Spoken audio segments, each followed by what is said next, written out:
The Valley of the Dawn seems a strange place to the uninitiated. Situated only 50 kilometers from Brasilia, it's a small town which, like Brazil's capital, sprang up in the middle of nowhere. It's also a religion. Founded in the 60s, it created its own doctrine, breaking from Brazil's prevailing Roman Catholic faith. The valley's religious symbols are colorful, but baffling to outsiders. They're borrowed from many other religions. The Lord's temple is within me, the holy text says. Nothing is stronger than my spirit. The flame of life burns within my being. Overall, the iconography owes more to science than to religion, even though some of the imagery seems to refer to ancient and exotic civilizations. Behind the symbolism, however, lies a spiritualist doctrine. Its followers believe they are the descendants of beings from outer space. Many members of the valley's community are said to have psychic powers. They all wear uniforms, each according to his or her status within the faith. They believe that more than 30,000 years ago, spaceships landed on Earth. The beings that stepped out passed on the knowledge which underpinned the great civilizations.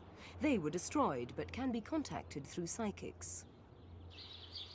The stress on spiritualism gives the cult a broad appeal. A community of about 5,000 lives around a system of artificial lakes in the Valley of the Dawn. Many of the town's inhabitants are the descendants of those who built Brasilia. While the children enjoy the simple pleasures of life, their parents work for the hotel and shops that fund the religion. Most Valley residents live in rented homes, and a building program is underway to meet increasing demand for housing. The country's capital is only a 25-minute car ride away. Some residents of the Valley of the Dawn work in the city built by their ancestors. But since its construction, housing has been too expensive for all but the very rich to live in Brasilia. It was built 30 years ago on the orders of President Juscelino Kubitschek. Because the area was largely uninhabited, some 40,000 laborers had to be shipped in. They became known as candangos, or new pioneers. They built the city in 3.5 years, but its ultra-modernist design did not allow for expansion. House prices rocketed, driving away the poor. Those who built Brasilia could not afford to live in it. The valley's design is in sharp contrast to the architecture of the capital. No doubt the uniforms worn at all times are a main attraction. Today, the faith claims 70,000 followers living outside the valley, many in Brasilia's other satellite towns. The founder of the faith was the late Neiva Chaves Zelaya, a new pioneer, and the first woman in Brazil to hold a truck driver's license. By the time Brasilia was built, Aunt Neiva, as she became known, was said to have developed psychic powers which inspired her to move to the valley with her followers.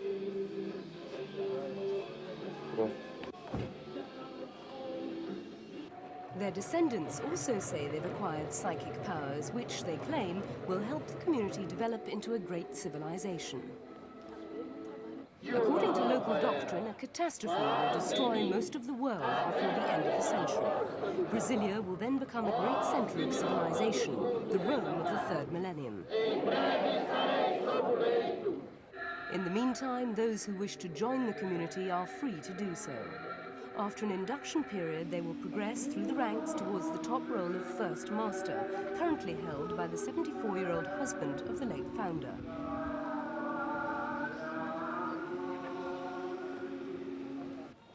Rumor has it that many of the ideas behind the religion come from his love of science fiction novels, rather than from Aunt Neiva's spiritual revelations. However, the valley's faithful pray that her predictions may come true. They believe the day will come when they can return to Brasilia, the capital that rejected them. A team of seamstresses works full-time to clothe members of the community. Every day they're busy making, altering, mending and updating uniforms for all ranks in the hierarchy. To the untrained eye, some of the costumes seem to come straight out of a futuristic fairy tale.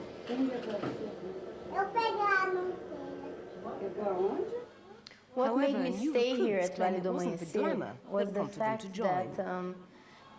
that everything was very mystical and very new to me. I'm a very curious person. And because I'm very static, in the beginning, I felt that I should discover more about it. And the contact with the people, the contact with the spirits that are here, the contact with the place itself, which sheds a lot of energy, made me stay here. Sonia Limos is a translator for Brazil's intelligence agency. Like many new converts, she works in Brasilia but spends her spare time here.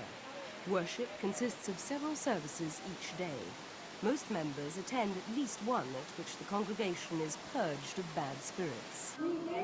Some rituals are close to those of the Roman Catholic faith. Here, the participants are drinking wine. It's meant to represent God's blood, as in the Catholic faith, which the Valley rejects. The rejection is part of a general trend in Brazil. Recent findings suggest that 20% of the country's Catholics have lapsed in the past decade.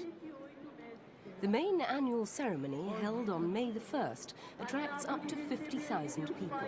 But the event everyone is waiting for will take place on the 15th of November this year, which is also a national holiday. On that day, Aunt Neiva will have been dead for exactly 7 years, and this is when her followers expect her to return from a distant planet. Some say she will come back at sunrise to the community she founded here in the Valley of the Dawn.